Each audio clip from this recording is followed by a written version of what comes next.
It was announced not too long ago that Zelda Breath of the Wild 2 was being pushed back to next year. It's not going to be coming out this year like a lot of people hoped it would for Nintendo Switch.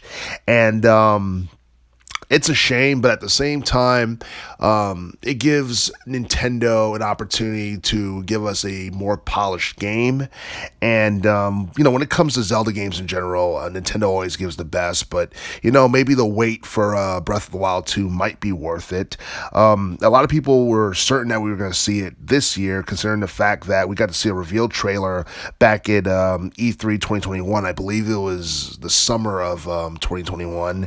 And, even though we've seen some gameplay.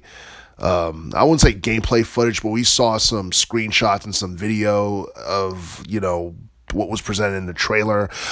There's still a lot about the game we don't know about. I believe the story is briefly highlighted. We do know what the setting of the story is going to be.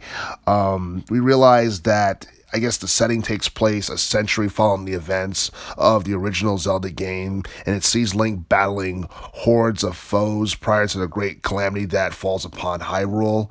And as far as who the main villain, all that stuff is going to be, we have no idea because that has not been revealed at all.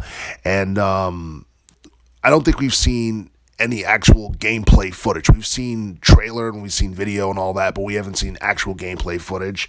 And we are hoping that this is a game that exceeds our expectations, and that's well worth the wait, because you look at the first Breath of the Wild game that came out back in 2017, it was a huge success. It's the fourth best-selling game for Nintendo Switch, and I believe it reached over 25 million in terms of sales. It's a little bit shy under 26 million, but it's definitely the best Zelda game that Nintendo has ever released in terms of commercial success.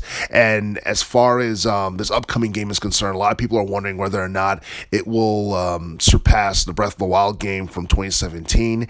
And even though there's little details about the game itself, the story and the actual gameplay and all that stuff, I'm pretty sure there'll be modifications and all that stuff made in Breath of the Wild 2 that people will be satisfied with, because Nintendo likes to surprise people with new things and all that stuff, and trying to keep very old video game series fresh. So I'm pretty sure Nintendo's going to deliver in terms of gameplay and I guess overall storytelling. But the way Breath of the Wild 2 looks right now looks very impressive, and I'm praying that this game is going to be one of the best Zelda games that Nintendo has ever released.